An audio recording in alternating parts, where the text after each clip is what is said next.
The national landscape of ed reform had a lot to do with the bargain in Seattle. Things going on in other school districts, such as using test scores for pay for performance, or tying student test scores to the evaluation, which was happening in places like DC, Denver, Chicago, got people in the community here in Seattle kind of in an uproar about what should we be doing differently in Seattle to help our kids succeed here. This is going to be looked at as a new day amongst unions in this country. It can show that we're willing to talk about ed reform, but it doesn't need to be an either-or situation. Either you do nothing, or you go down a road of untested, unresearched ideas that anybody comes up with. This is a well-thought-out proposal that met the needs of both the district and of the SEA, and ultimately, it's good for students. In last year's contract, we put a language in there that said that we would have a new evaluation system in place this year.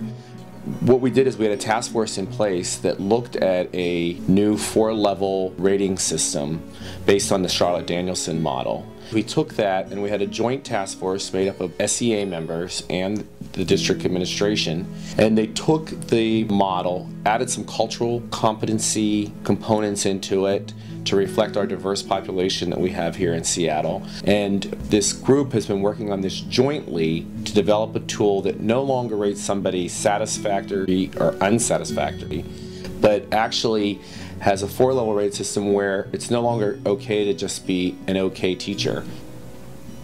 It has innovative and proficient at the top, and then basic and unsatisfactory at the bottom.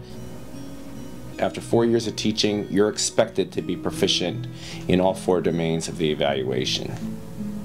Ultimately, what this agreement means is that the quality of teachers is going to be higher. For some reason, that wasn't good enough for the superintendent or the school board here in Seattle, and they brought something back to us called SERVE.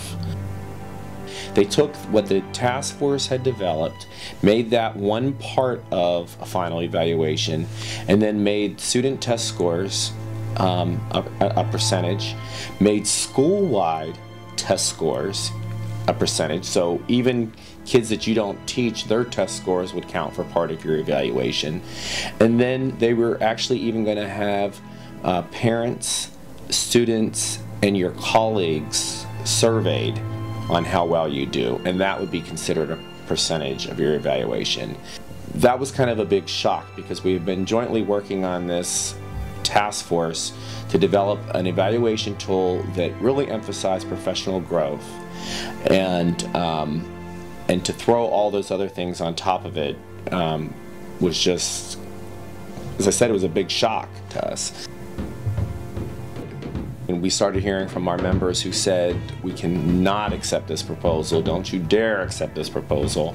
And so the concern was, okay, where are we going to end up? Is this going to end up in a strike, which we never talked about, although the district was getting prepared for one. But we were concerned because we knew that our members couldn't accept this proposal.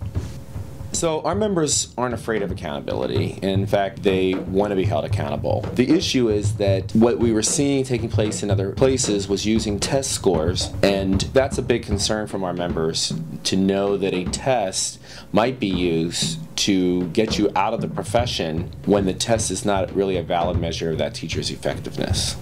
And the concern is that the test, the measurement of academic progress, is not being used for any high stakes for the student themselves.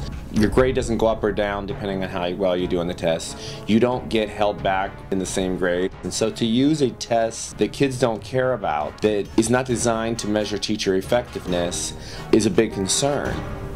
Members started to organize. One of the things they did was to speak out publicly, both in the media and with family members, community members, neighbors. We're ready for change. We're ready for change. Seattle educators have joined with the district to try something new, to find a better way, to increase student learning, to hold all educators accountable, to make sure great teachers are in every classroom. Now it may not happen. It's being blocked by one administrator. One administrator who wants to undo this historic change. And we finally just asked the question, what is it that we can bargain in this proposal? And the district chief negotiator finally said, we have to have something on test scores. I think at that point, we still were thinking, how do we get out of this?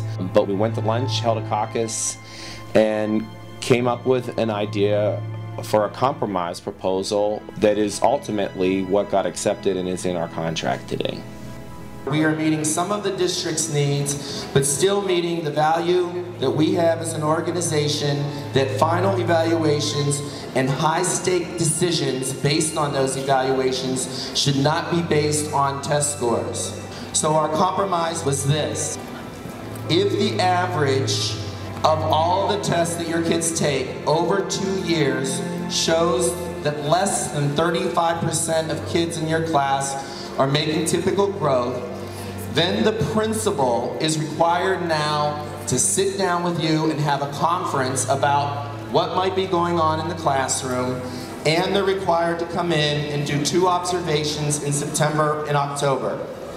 I want to emphasize that the final evaluation under the system that we have bargained is strictly the evaluation tool itself, the observation of your principal as it's always been done in the past. There is nothing in the final evaluation that is tied to test scores, academic achievement goals being met, school-wide growth, or surveys for parents, peers, or students.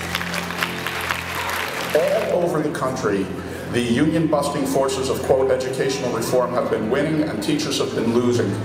We stop that from happening here. The district wanted merit pay, teacher evaluations tied to test scores. They wanted RIFs according to seniority, and they wanted serve, and we stopped them from getting it. They only got 10% of what we want, and we preserved 90% of what we have. We stopped the union busters dead in their tracks. Seattle wins with this contract. In fact, this contract places the Seattle Teachers Union and the Seattle School District at the front of the national education reform movement that is being led by President Obama. We at El Centro de la Raza are grateful to the teachers, the Seattle Education Association, and the Seattle School District for negotiating and agreeing to a contract that will benefit all students. This is a real culture shift in Seattle Public Schools. Student achievement will drive decisions at all of our schools. The focus on putting effective teachers in the places where they're needed most, the schools that struggle the most, the students who are the furthest behind, putting effective teachers in those schools is probably job one as far as I'm concerned with this contract, and this contract kept those students at the heart of the conversation. We do have historic change here in Seattle for a number of reasons. The vast majority of teachers understand that when there's one bad apple, it spoils the whole bunch, and you get painted in a picture because of a bad experience. Teachers want to be held accountable, and they want their colleagues held accountable. And so if you're not proficient, you might not be here teaching in the coming years. The fact is, we are looking at test scores now. We're not quite looking at them the way the district wanted it first. We're looking at it in a more humane way where an administrator looks and says, hey, something's going on here. I need to get back in that classroom to see what's going on. You can't just use the test score to be the deciding factor. You've really got to look at the overall practice that someone has in their classroom in determining whether or not they should be teaching.